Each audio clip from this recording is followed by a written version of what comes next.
Shalom Bapak Ibu yang terkasih, kembali lagi dengan Renungan Pagi Gereja Metodis Indonesia, Distrik 1, Wilayah 1, bersama dengan saya, Guru Injil Renika Saragi, STH. Sebelum kita merenungkan firman Tuhan, mari kita bersatu di dalam doa. Kami sungguh sangat bersyukur ya Tuhan untuk anugerah-Mu, untuk penyertaan-Mu bagi kami di sepanjang tidur kami di malam hari ini. Dan di pagi ini ya Tuhan, Engkau masih memberikan kami kesehatan.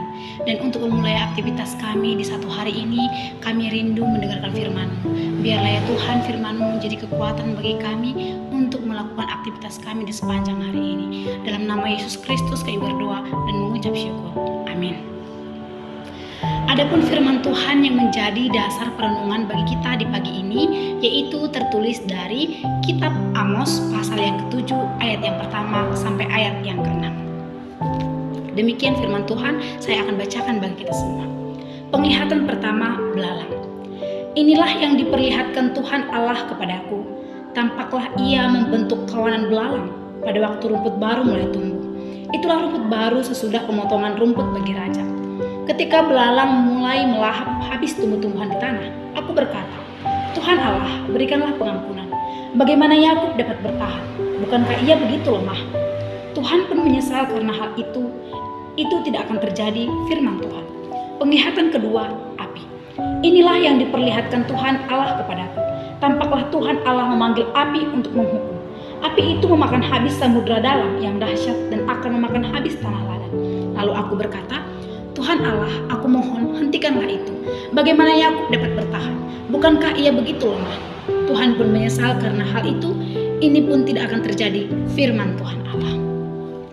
Adapun tema renungan bagi kita di pagi ini adalah attitude-mu adalah relevansi ibadah. Bapak Ibu yang terkasih, attitude adalah sikap, perilaku, atau mentalitas yang dimiliki oleh seseorang.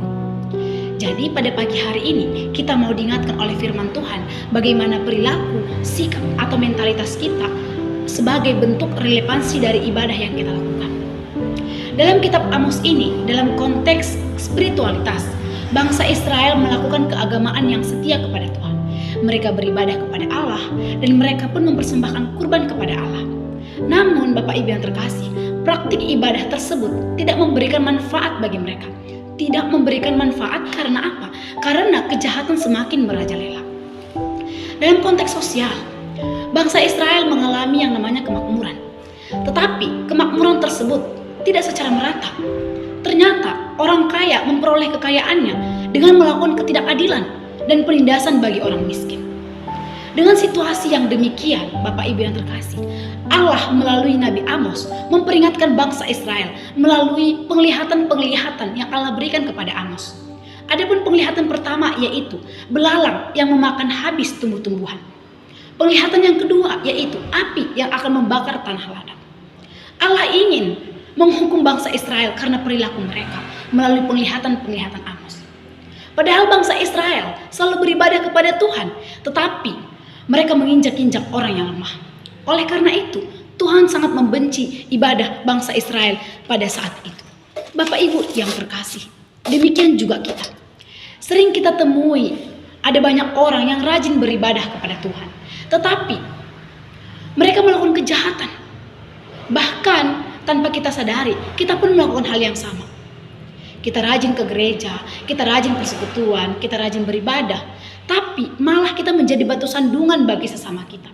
Seharusnya ketika kita diberkati melalui ibadah yang kita lakukan itu, maka hendaklah kita pun menjadi berkat bagi orang lain. Hendaklah ibadah kita terlihat dari sikap, dari perilaku kita sepanjang hari ini. Tuhan Yesus memberkati. Amin. Kita berdoa. Terima kasih ya Tuhan untuk firman-Mu yang telah mengingatkan kami di pagi hari ini. Biarlah ya Tuhan Roh Kudus bekerja dalam hati kami sehingga kami beroleh kekuatan untuk melakukan firman-Mu. Sehingga kami beroleh kekuatan untuk menjadi berkat bagi orang-orang yang kami temui dalam hidup kami sehari-hari. Terima kasih ya Bapa. Inilah doa dan permohonan kami. Dalam nama Yesus Kristus kami berdoa dan bersyukur.